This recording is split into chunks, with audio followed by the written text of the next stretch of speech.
This is the Chapter 48 recording that's going to be about the basics of nerve function. We're going to go in Chapter 48, we're going to talk about the nerves themselves. In Chapter 50, we're going to talk about how those nerves interface with muscles and with your senses. So right now we're just talking about the raw kinetics, and then we'll go to an actual application of this information in the following unit. A thing to remember about neurons is that there's several different types. There's the basic sensory neurons, which pull in information, and we'll dig into those a little bit more deeply. But the key piece of this is that these sensory neurons have a way of transducing some kind of physical or chemical signal into a nervous impulse. We'll get into what that nervous impulse really looks like, but basically you're coding something that is, for example, light into a binary on-off switch, okay, into the idea of a wave of action potential running down a neuron. Sensory neurons are then also going to carry this information to the central nervous system. In the central nervous system, you have these things called interneurons. They look like they're talking about in-between neurons, and technically that's true, but more these are the computer circuitry where the information from the sensory neurons is interpreted into something. So a computer circuit has multiple inputs that come into it, and depending on the pattern of those inputs, makes a decision, and then sends usually some kind of response back.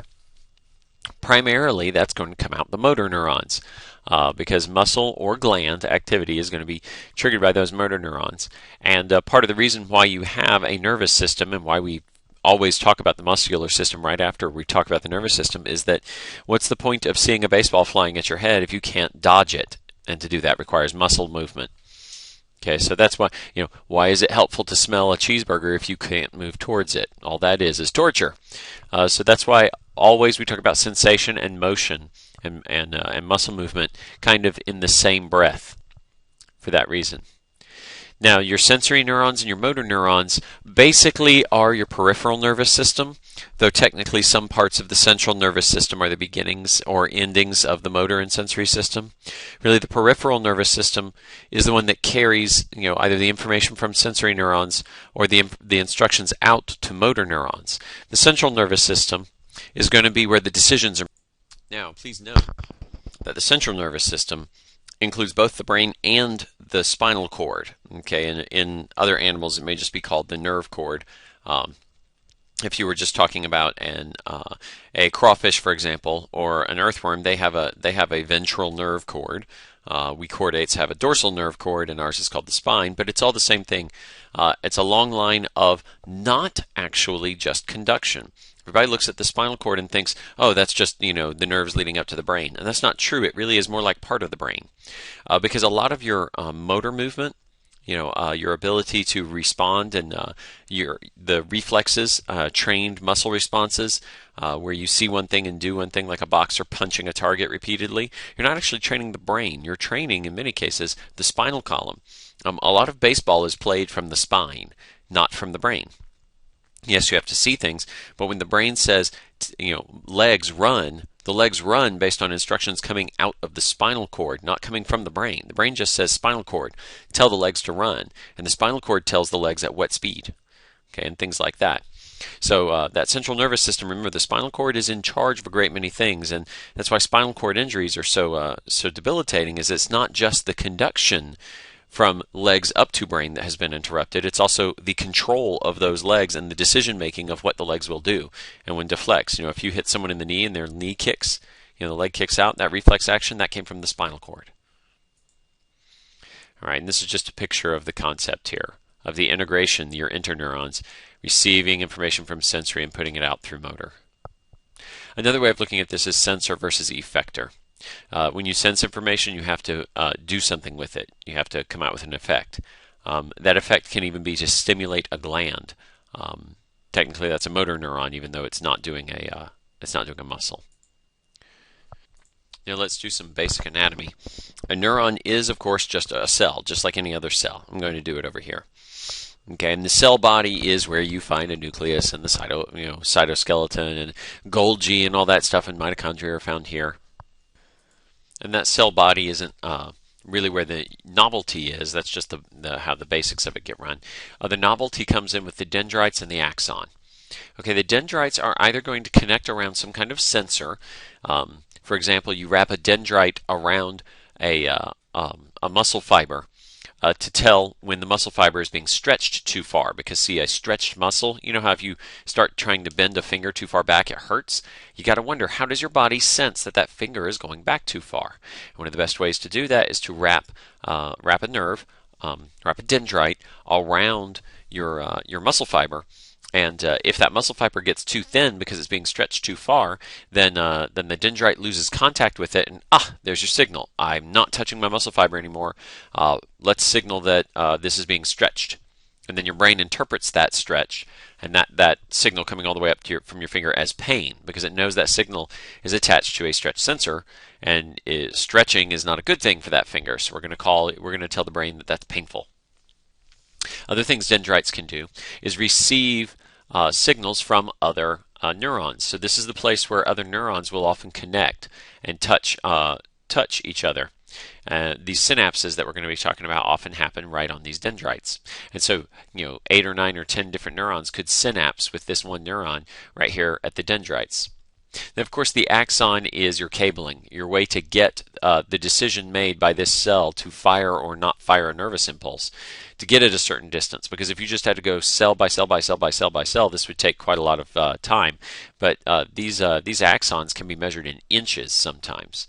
So they can get pretty big. I mean, you would take quite a few cells to travel an inch, but one tiny little extension of the plasma membrane, and there you go, with some cytoskeleton in it, and there you go, you've traveled several inches to the next neuron. Okay, and a lot of the reason why you don't just run that axon all the way up to the brain is that you do some interneuron integrating along the way. You don't want to have every single sensor all the time having a wire going into the brain. That might be too much information. You want to try to do some of the integrating before it gets up there, because really it's not about knowing that there are 287 stretch sensors in the finger that are triggering right now. It's about knowing that enough are triggering that you should consider it a stretch. So you want to make that decision before it even gets up to the brain, for example. And that's what some of those interneurons do to integrate it on its way up. When we're going to talk about this synapse, we need to know also that there is the presynaptic and postsynaptic neuron. Okay. Or sometimes it's just, it can be a muscle or a gland or anything like that. So presynaptic, in the previous picture, this was your presynaptic neuron. This is a postsynaptic cell. But of course, it will have its own presynaptic relationship with something else down here. These nerves don't go off into, this axon doesn't go off into the nothing. There's something else over here. So pre and postsynaptic really is an issue right here at the synapse. You look right where the axon of one neuron touches the dendrites or cell body of the other, and that's how you define pre and postsynaptic. And the reason that's going to be important is because the presynaptic neuron is going to be dumping chemical messages on the postsynaptic neuron. And that postsynaptic one is then going to have some kind of chemical response and literally make a decision as to whether or not it's going to continue the signal or not. Okay, it's part of that integration of signals. Maybe it's receiving a signal from this neuron, but it's also receiving a stop signal from another neuron that says, no, everything's fine here, ignore that first guy, and it's going to process that information into silence and not send on the signal that came from the first. Your neuronal cells also have glial cells. These are nourishing cells. They are caretaker cells because your neurons are very fancy, very fragile things. They need some support things. One of the most famous forms of glia is going to be the insulation, the myelin sheath going around the neurons. We're not going to talk a lot about the myelin sheath, but it is one form of glia cell. Glioblastomas also, that's a problem sometimes for people. See, glial cells can grow and reproduce and be regular cells. Your neurons can't do much of that, so they kind of are quiescent. They're not changing a lot. So when you get brain cancer, it's not really the neurons that are growing as often as it is the glial cells that are growing and reproducing out of control. That's why it's called a glioblastoma. That's a glial cell cancer in your brain. All right, now that's the basic anatomy of a neuron. It's time to get into the nuts and bolts of how they do their job, because we always talk about them, working off of electricity or something like that, and that's not exactly true. They do not, in fact, move at the speed of light. They're not like wires. We're not getting little electrical impulses going through. What we do get, though, is a charge swapping scenario. We're going to swap up the charges between the surface and the inside of the cell, and whether or not those charges swap or remain like they are is going to be the essence of the signal that we send on. Now, we could argue the philosophy for a little while about whether or not this technically counts as electricity, but I don't want you to think of it as electricity, because that's moving electrons, and that's not really what we're working with. But we will be working with voltage. Ah, yes. See, voltage is a charge imbalance between two things. So voltage is potential difference. So if you connect two things together, is there a difference between their charge? That's voltage. Well, the membrane potential of a cell is where we have a difference in charge from the inside to the outside. The resting potential is what we're going to have in most of our neurons, and the resting potential is going to be negative. Okay, it's going to be around negative 70 millivolts. That's not a big charge. Okay, that's a small charge. But it's enough of a difference that if we allow some ions to rush in, it can bump it back up positive and get a big swing in charge, and that big swing in charge can be interpreted as a signal. Okay, now, our book does kind of a weak job of explaining how the heck this comes about, so walk through this with me. Okay, what you do is you pump sodium ions outside the cell. So you pump them from the inside out, okay, and then you pump potassium into the cell. And I know up here I said that sodium is concentrated outside the cell. Really, pumping the sodium out of the neuron doesn't affect the area around the neuron. It's like when you pee in the ocean. The ocean is not affected by you. So it's not that we so much concentrate sodium outside the cell, but it's that we deplete the sodium from inside the cell. So relatively speaking, there is a concentration of sodium outside the cell, but it's not like it's any saltier than any other area around any cell in your body.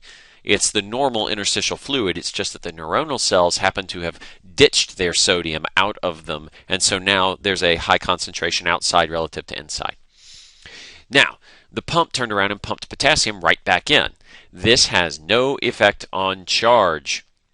All right, this is not where you get your negative potential to begin with. So that sodium-potassium pump is not what sets up the charge. It sets up a potential difference in concentrations of sodium and potassium. Then we open up a few leak channels for potassium. Okay, we don't open up all of the channels. We open up some. And so the potassium that was pulled in and super concentrated on the inside, of course the outside was not affected by this because it's a huge swimming pool. It's like if you drink a whole bunch of water from a swimming pool, does the swimming pool notice? No. So we pump some potassium inside the cell. Well, we let some of it leak back out. Well, hold on a minute now. Now, originally we were swapping positive charge with positive charge, so our charge was neutral. But now we're allowing some positive charges to leak out. That's going to drive our charge negative. Okay, do you follow that? So if we pump sodium out and potassium in, that doesn't affect the charge, but it does create gradients of sodium and potassium. If we then allow the potassium to leak right back out, suddenly we've got a net negative charge on the inside of the cell. It's lost some of its positive. That negative charge eventually builds up to the point where potassium is no longer allowed to leak out. Remember back in chapter 7, I always come back to chapter 7, that diffusion chapter. Gradients are not just about chemicals. When they're ions, it's called an electrochemical gradient. And when ions are involved and ions flow back and forth, you don't just consider the concentration of the potassium here.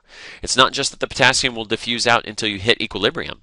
It wants to, but eventually, as those positive charged potassiums try to leak out, they are magnetically pulled back into the cell. So there's this magnetic attraction for the potassium saying, no, you can't go. Even though there's more of you in here than there is out there, we're not going to let all of you leave. We're going to hold you in because of that negative charge that's now inside the cell. Okay. Now, I won't go through all the enzyme kinetics and the diffusion constants and whatnot, partially because I don't sit down and figure them out all the time. That would be a waste of time. You get to, if you just have the potassium leak channels going, you can get all the way down to negative 92. Well, that's a little too negative, so we fine-tune it by opening up a little bit of sodium channels to let just a tiny amount of that sodium diffuse in to balance out the charge. But it's very painfully few sodium channels, so it's not enough to allow the sodium to come in, be magnetically pulled in at a high rate. Just the number that can move in at one time is restricted by the number of channels. The potassium leak channels, I mean, there's a fair number of those letting the potassium leak out, but it hits that equilibrium where it, even if you let more potassium channels open up, not much is going to change. It's magnetically attracted. The sodium leak channels, it's only like one or two of those guys to balance out your charge at -70. Okay, now concept 2 that you need is about gated ion channels. Now, we talked about gated channels, channels that can open or close, okay, based on a signal. Okay, these are those channel proteins. Okay, if you are a ligand-gated ion channel, you open or close to a chemical signal. And that's what's going to happen in synapses. Our synapses, where neurons are going to communicate with each other, the whole function of a neurotransmitter going from one axon of the presynaptic cell to the next cell is that chemical, that neurotransmitter, is going to bind to ligand-gated ion channels on the surface of the next neuron in the sequence, the postsynaptic neuron. Now, that doesn't mean it necessarily stimulates the neuron. It just means some channels for either sodium or potassium are going to open or close. Okay, it could go either way. So don't assume every signal coming from every axon is a woohoo, we're going to pass the signal on signal. Sometimes you can flip the kinetics of it, and a signal coming in can repress the next cell. So I want to go ahead and say that right now. The neurotransmitters will bind to an ion channel and open it or close it, and depending on what it was a channel for, that will cause you to be activated or repressed. That's one scenario. The other thing to look at is the voltage-gated ion channels. These are the things that are found primarily on the rest of the cell body and on the axon running down the length of the neuron.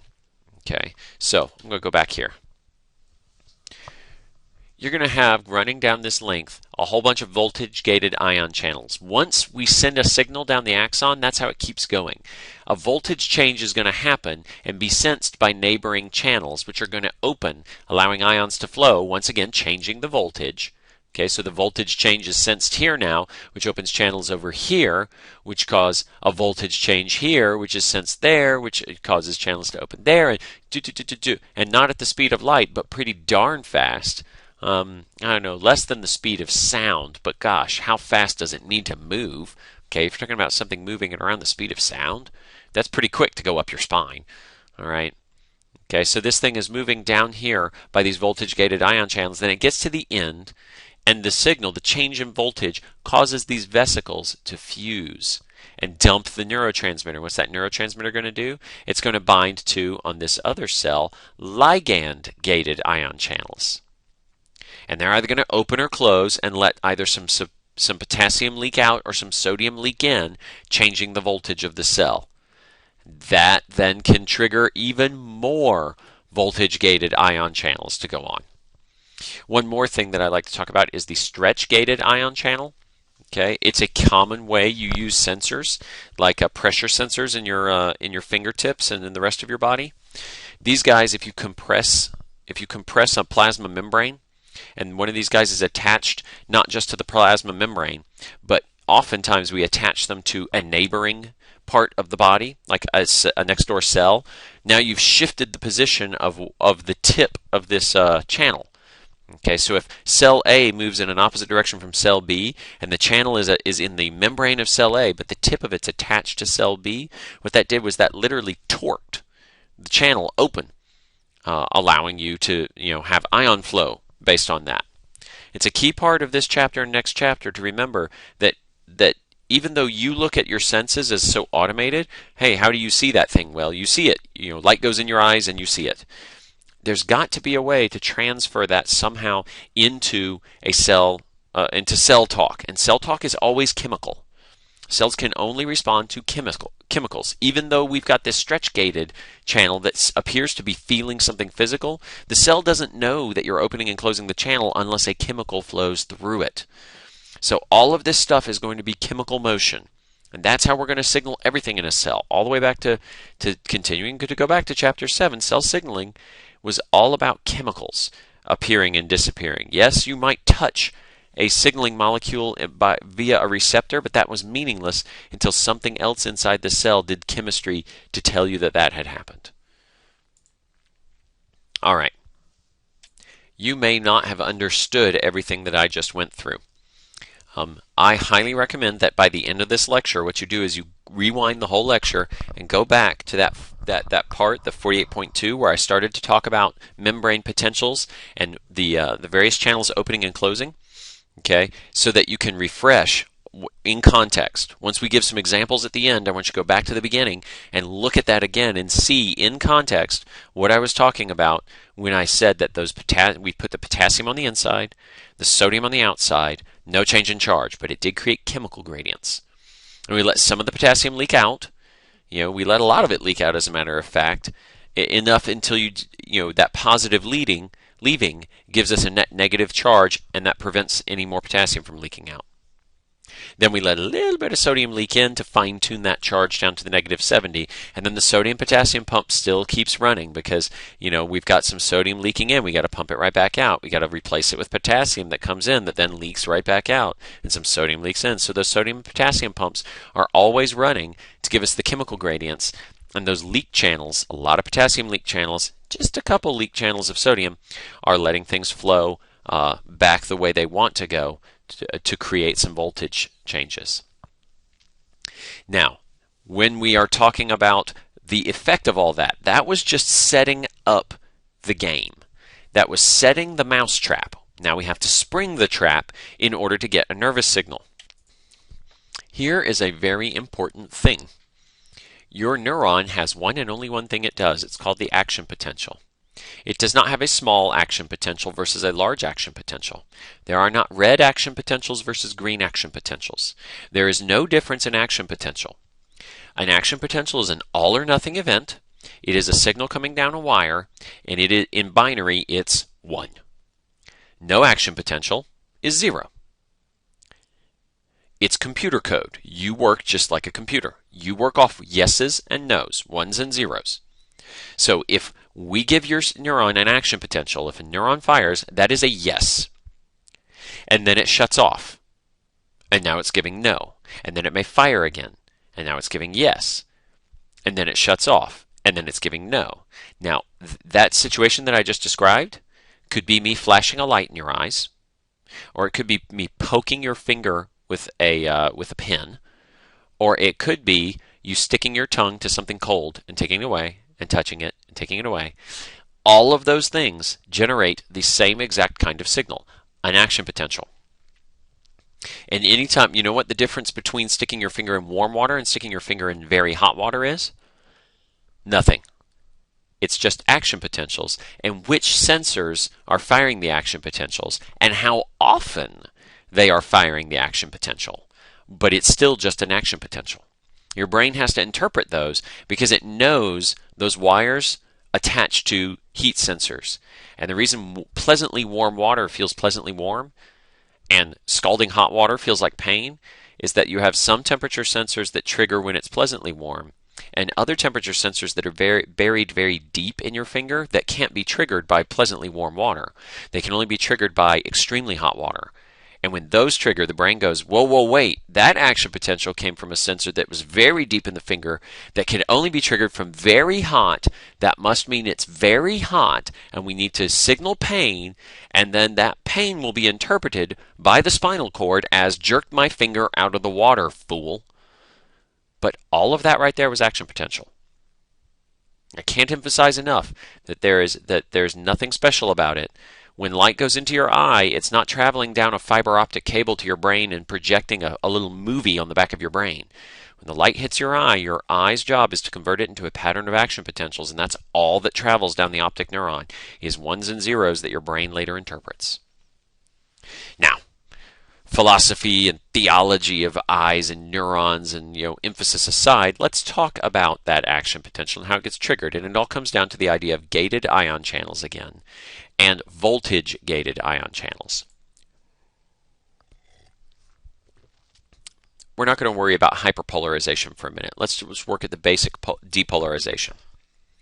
If an event causes the charge inside your cell, your neuron, which is negative, it's about -70, if something comes into the cell to cause its charge to go towards neutral, we call that depolarizing.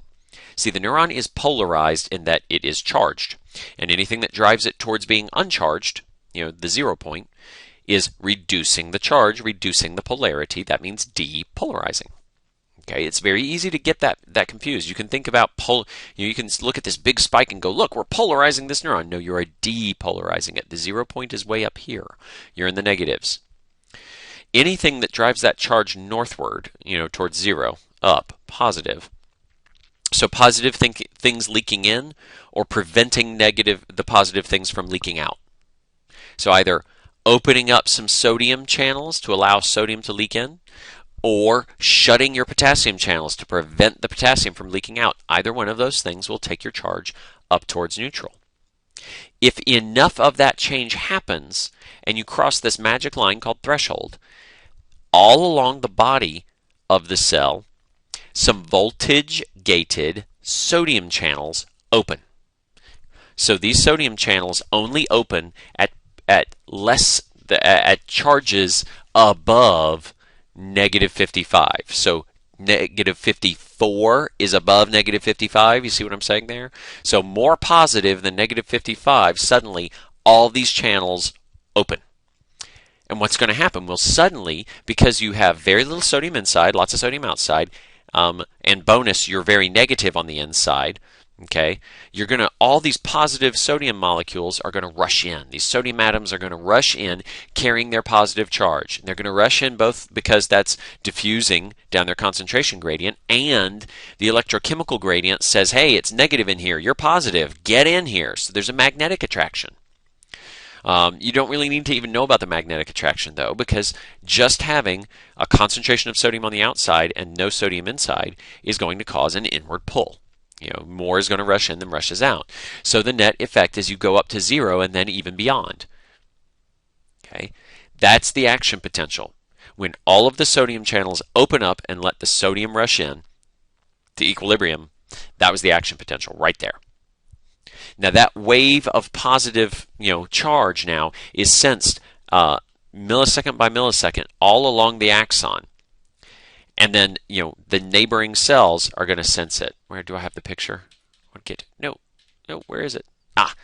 I'm just going to jump ahead to this. So the action potential starts here, and then the voltage-gated ion channels nearby sense this change to positive. They open up, allowing more sodium to rush in, making it positive here. And then these voltage-gated ion channels right here sense the positive, because we're driving that charge northward, and they open up, allowing sodium to rush in. And this is happening like a really fast, this cascading wave of positive coming inward. Let me get back to where we were. Okay, that's the action potential. Now, the rest of the story is that we have to reset this system. So what you do is you have a different set of voltage-gated potassium channels that are going to open up and let potassium rush back out. Okay, so any potassium that has remained inside the cell, yes, we were letting some of it leak out, but now we really let it all leak out. And all that positive charge is, all that negative charge that was down here that was holding some of our potassium still in, it's gone now. We have plenty of sodium. So we're going to push it back out. Okay, we're going to let that positive charge rush back out of potassium. And this will take us back down to negative. Okay. At the same time, the sodium-potassium pump will kick in, because once you get down here, oh wait, look, we're below threshold. So now our voltage-gated sodium channels slam shut when we come back down below threshold. And that's why we had to let that potassium rush out, was to get us back down to this point. Our voltage-gated potassium channels that were opening up because we were in way positive voltage, they shut. Okay, so we make the membrane impermeable again. And then the sodium-potassium pump does its business, runs and runs and runs, pumping the sodium out and the potassium back in. And then, of course, we have leak channels, which allow us to remain negative on the inside. Now, there's one piece of this that I never have quite figured out, I don't understand why letting the potassium leak out takes you past the 0 point. I don't get that. To me, if the sodium is gone to equilibrium and the potassium goes to equilibrium, shouldn't we be at 0? I don't know why we're still at negative. You don't have to understand every piece of biology to be good at biology. So if you want to come to class and educate me some, you can be a little shining star and try to figure out, parse out from your textbook, or Wikipedia is a wonderful resource. If it comes up with a reasonable explanation, it's likely true. Go ahead and try to teach me something. Teach me why it goes down past 0 when we open those potassium channels. Now, hyperpolarization. You can, instead of having a signal that causes a depolarization, that causes you to move towards threshold, you can have a hyperpolarization, a signal that moves you away from threshold, deeper down into the negatives. Okay, this could be from something that opens even more potassium leak channels. So even more potassium has leaked out, making the cell even more negative. Okay, this also could be allowing maybe a chloride ion to leak inward, or some calcium to leak outward. Practically anything you can think of that involves movement of ions could count as hyperpolarization, but most commonly it's opening up more potassium channels. Depolarizations could be extra sodium channels opening up, allowing the sodium to leak in, because remember, if you open potassium, that's positive that will leak out of the cell. If you open sodium, that's positive that will leak into the cell. But also, we could just simply close the potassium channels, right? Or remember these sodium leak channels over here that we're letting just a tiny amount of sodium leak in to bring our charge from -90 up to -70? Well, we could just close those guys. And now the charge will drop back down to -90 because there's no more sodium coming in to balance out our charge. There's usually multiple ways to do the same thing because it's only two directions, plus or minus.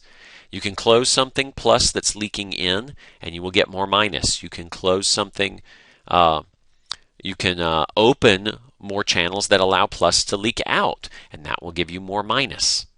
Okay, you're really probably going to have to go back and listen to this lecture again because more minus is difficult. This is like oxidation and reduction, reducing charge, right? You got to pay attention to that stuff. Hyperpolarization can be in degrees. You can have deeper and deeper negativity. Depolarization can be in degrees. You can get closer and closer to threshold. But the key rule is the moment you hit threshold, there is no longer any decision making. You get a 100% action potential. Maybe it takes 2 or 3 or 4 stimulations to get you up to threshold. Each one alone is graded. Each one alone has a little bit more, a little bit more, a little bit more. But the moment you hit action potential, there's no getting a greater action potential. The entire body of the neuron is going to do its signaling thing. That signal will travel down the axon, and there's no making it stronger. It is what it is. The wave is going to occur once you reach that threshold. And remember, the threshold is the number necessary to open up the voltage-gated sodium channels, allowing sodium to rush in. I can't emphasize enough how beneficial it is to you to use words like voltage-gated sodium channel, because that very explicitly says that when the voltage is right, that sodium channel will open. And being aware of that, don't just say the sodium rushes in, say voltage-gated sodium channels open and the sodium rushes in. Plus, you're going to have to write an essay question on this stuff anyway. I mean, go figure. It's neurons. I'm totally going to make you do this. I'll go ahead and tell you ahead of time. You're going to contract a muscle cell, so it's going to be this chapter, chapter 48, and chapter 50, both combined. So you're going to have to do that. So you might as well get used to using the same terms you'll use in the essay. I've already said all this stuff. Okay. One final time. Action potentials, all or none. There is no grading to them. There's no less action potential. It's the 1 or the 0. Okay. I think I've just spoken and spoken more and more about this. If you want to read some of these words, please go back in the regular PowerPoint file and read through them, because some people do better by reading than they do by hearing. Okay. So this will help you somewhat if you can do this.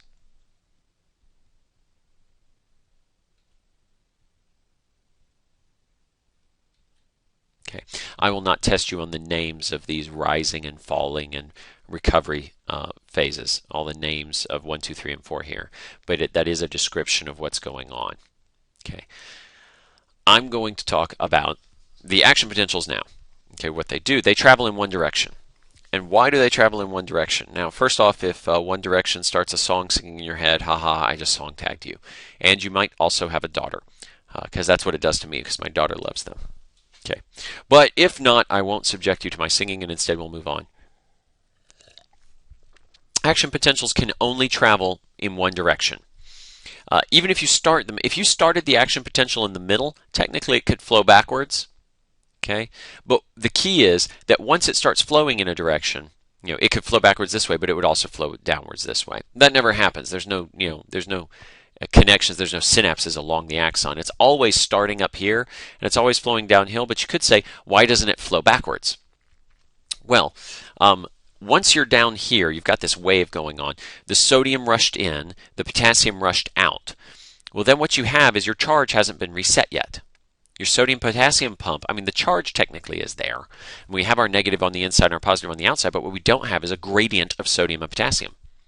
So there's this brief period of time where the neuron, that portion of the axon, cannot interact at all.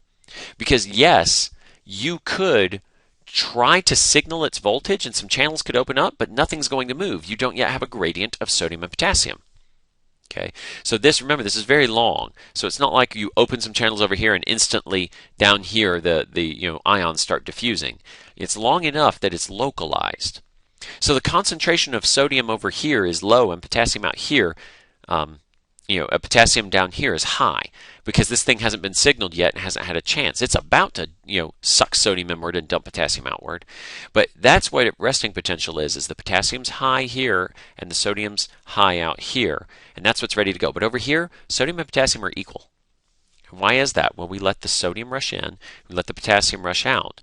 And while the charge is correct, the sodium-potassium pump hasn't had enough time to develop our gradient again. We got to pump more potassium in and push more sodium out and get those gradients ready to go, because even if you change the voltage again, which sometimes it occasionally senses the change in voltage over here and opens up those channels again, but nothing happens because there's nothing to flow.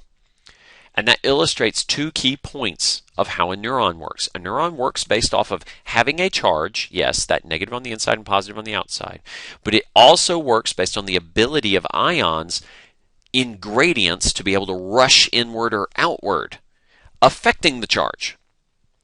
And if you don't have those gradients, even though you might have the charge, you can't get an action potential.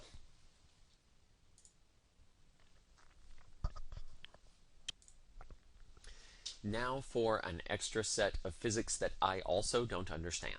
And this is one of those things that biologists kind of take on faith, but we rarely do dig into it. It's like ATP. Biologists usually take on faith that ATP is some kind of high energy molecule, and they accidentally think that that means they have high energy electrons, but they don't. They don't often dig into the fact that really it's a highly unstable molecule, and that's where the energy comes from.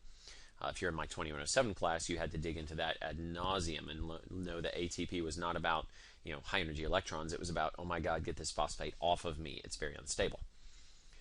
In a similar way, here is a blank space in my understanding. Myelin sheaths are the idea of wrapping some of these glial cells around an axon and leaving gaps there, so that instead of a wave going all the way down of channels opening and allowing ions to rush in, okay, what you get is instead you get a leapfrog game where the signal jumps from place to place. Okay, so apparently something about the sensory mechanism is such that only these exposed areas, when you do it this way, when you don't leave this naked, when you allow it to jump from place to place to place, somehow, I don't know why. Once again, if you want to find the explanation and teach me, you get to be get your gold star for the day. You get to show up the professor. I love it when people do that, by the way. When you show me up because you learned something I didn't know and you make me a better teacher. You go ahead, I challenge you. Go and do that. Well, something has got to make it to where this actually happens faster. Because that's the point of these myelin sheaths, is that jumping from point to point to point is a faster method of conduction than doing it like it shows here, where you're just sliding the entire length of it. Little organisms, it doesn't really matter, but in big organisms, which are your vertebrates, Because, I mean, think about it. Gigantic organisms that have a nervous system pretty much are us, the vertebrates. One of the things we needed was an ability to quickly respond to nervous stimuli coming from 6 feet away. What am I talking about? My toe is 6 feet from my brain. Okay, in order to tell that my toe is stepping on a rock, I need to be able to send a signal very quickly up 6 feet of nervous tissue. Okay, an inchworm doesn't have that problem. The maximum distance he has to send any signal is 1 inch. So I'm sending it, let's see, 6 times 12 is it's going to be 70 inches farther, 70 times farther than the inchworm has to send the exact same signal in order to respond to it. I need a way to speed it up. And that's what the myelin sheath does. Somehow causing it to bounce across those junctions allows it to move faster. It's called saltatory conduction. It's salting it here, here, and here. It's not coating. It's sprinkling across. Okay, those myelin sheath, it's made up of glial cells. Okay, and depending on where you are, if you're in the central nervous system, those glial cells will be called oligodendrocytes. If you're in the peripheral nervous system, they'll be called Schwann cells. Why the difference in name? It has to do kind of, I think, with the length of the axons. Your central nervous system doesn't necessarily have as egregiously long axons as you see in your peripheral nervous system, so it gets you a different concept of myelination there. Okay. Beyond that, ask an anatomy professor. The other key to this is that those gaps are called the nodes of Ranvier. And I'm going to guess that Ranvier was a scientist and Schwann was a scientist, and they, instead of telling you a functional name for it, they decided to define it based on their name because they discovered it. Oh well, that's what you get.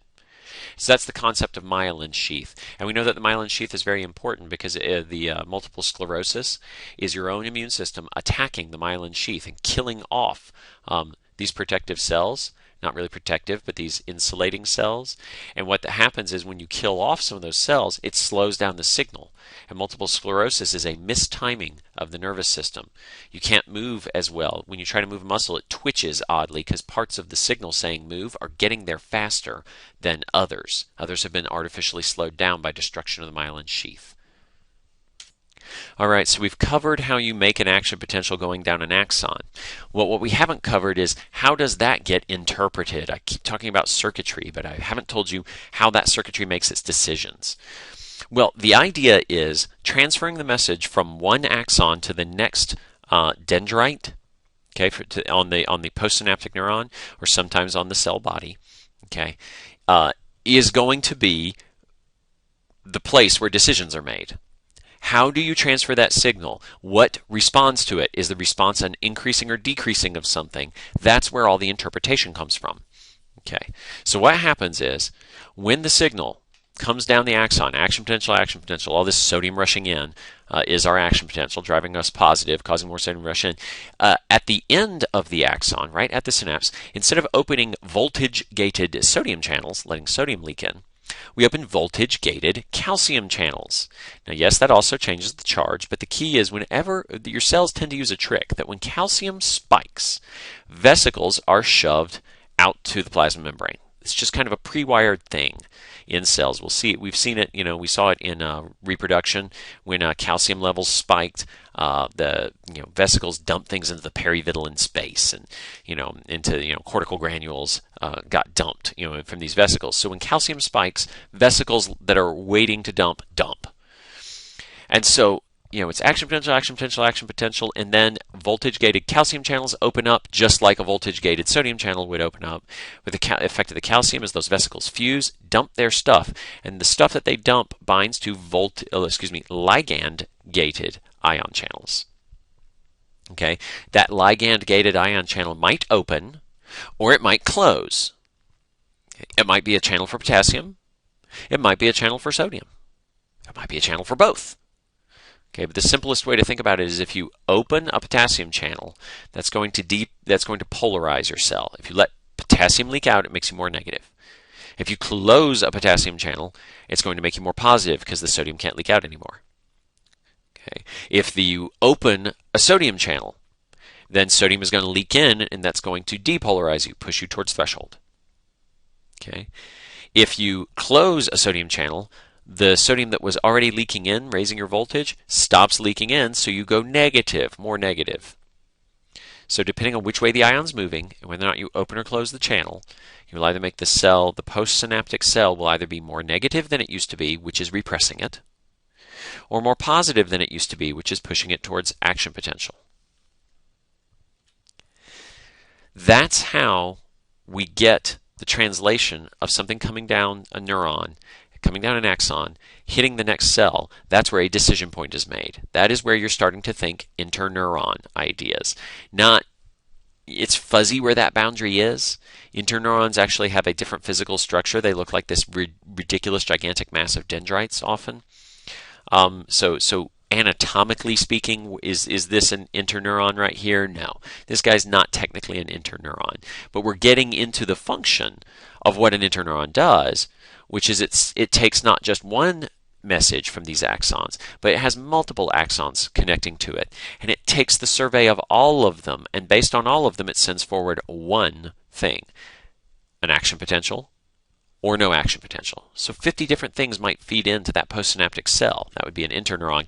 Could have like 50 different signals coming in that are both activating and repressing, and based on the combination of them, has it reached action? Has it reached threshold? Then it fires the action potential. Has it not? Then it doesn't. Okay. Neurotransmitters, these are the things we're talking about. These are the ligands. There is also some direct electrical connection when it's an electrical synapse. Basically what you're talking about is sharing of cytoplasm. The plasma membrane basically abuts on top of this sucker. And, when sodium rushes into the very tip of the axon, now sodium also rushes into the base of the beginning neuron. The postsynaptic neuron also gets some of the same exact, a flow of ions. That's what you're talking about there. Now, excitatory versus inhibitory. Okay, excitatory postsynaptic potential. This is not an action potential. This is a membrane potential, right? Those can move up and down in grades. So membrane potential can go slightly up or slightly down. An excitatory one, an EPSP, drives your potential up towards positive. It's depolarizing. It's pushing you towards threshold. That would be like allowing sodium to leak in or allowing more potassium to leak out. Okay, or excuse me, less potassium to leak out. So if you open up some sodium channels, that would be an EPSP. If you close some potassium channels, that is also an EPSP. Inhibitory ones are going to drive your voltage negative. So that could be opening more potassium channels or closing those few sodium leak channels that were already there. Okay, that's your EPSP and IPSP. There's usually a kind of summation that goes on. I call it taking votes. Okay, so there's different ways of doing this. Let's say you get a signal from nerve 1 and it's excitatory. Okay, so axon 1 comes down, excitatory. If it just hits you once, it's not enough to get you potential. And it can hit you again, it's not enough to get you a potential. But if it double signals, if it sends an action potential, we dump neurotransmitter, that neurotransmitter causes an excitatory thing on this new cell, and then before this cell can recover with its own sodium-potassium pump rebalancing everything, another action potential comes down, dumping even more neurotransmitter, causing it to open those exact same channels again, causing you to get high enough to finally hit threshold. That's temporal. Okay, you can have spatial summation. You can have two different signals that are both excitatory. Any one alone might not get you to threshold, like this might be E1, this could be E2, and they're not enough to get you to potential at the threshold. Okay. So what you've got is you can have two of these weak potentials hitting each at the same time, driving you up to threshold. And then finally, let's say we get a weak positive. You can also shoot in a weak negative. Like this guy over here might open up some sodium leak channels. This guy over here might close some sodium leak channels. So the first one drove you towards positive. The second one drove you towards negative. The net effect is neutral, no change. And see, it's those things like that. You might have 50 different signals like that, but they all come down to the idea of positive towards threshold, excitatory, or negative away from threshold, inhibitory. So no matter how complicated things get, even in this case, there's only two options.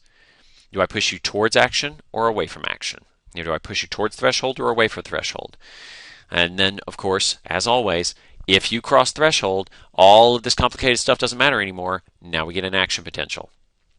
The way this can work as circuitry is you can have the same neuron trying to feed this guy, okay, and also striking another guy over here. And these two guys, based on their decision from 3 guys going into him and 3 guys going into him, they both feed into another one. And maybe they both have to agree on activation for that one to get the message and send on. Okay, and basically it's a whole bunch of logic gates. It's yeses and nos, and the combination of them sent through, filtered through multiple different neurons and multiple different inputs. When sensors 1, 7, and 9 are active, you'll get the signal to go through. But when 1, 7, 9 are active and 14 and 72 are active, suddenly you don't get it. But when 14, 72 are active and number 23 is active, the signal does go through. So, it can be very complicated when you add extra layers of neurons there and all of these excitatory versus inhibitory. Okay. Now, there's a whole bunch of different neurotransmitters. You are not going to memorize them all. Okay. There's the choline.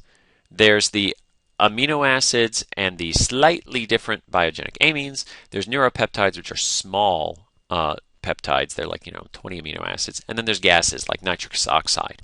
I only mention it because I like nitrous oxide because that's the thing that you breathe at the dentist to make you loopy so you don't stress out about the fact that he's drilling on your tooth.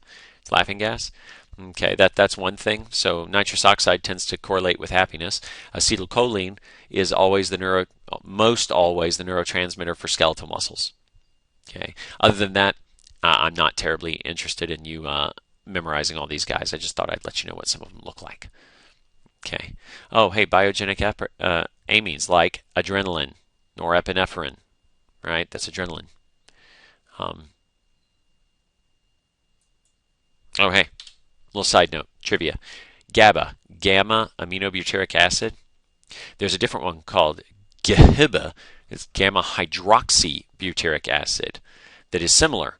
It's one of these amino acid signalers, okay? But it's also, GHB is also known as date rape drug because it's a neurotransmitter that shuts down memory. Okay, it makes you almost instantly drunk. Okay, so it's that thing that you can give to people and they wake up the next day and don't know what they did for the next 2 hours that they were still conscious, and generally just not doing anything, just kind of going, lolling their heads at random. So that's an interesting example of how you can change an amino acid that's a neurotransmitter and get a different effect because you're hitting different receptors. Okay, so I mentioned acetylcholine, and I'm done with this topic. We're going to talk more about acetylcholine and more about this process when we get into senses and when we get into muscular motion. Don't let go of these concepts of action potential because that's all we're going to do. When we start the muscle, we're going to start it with an action potential running down an axon, dumping some neurotransmitter onto a muscle cell, and then the muscle cell is going to respond just like a neuron. It's going to start transmitting its own potential signal, but it will transmit it down into the body of the muscle. Okay, as opposed to down a long axis.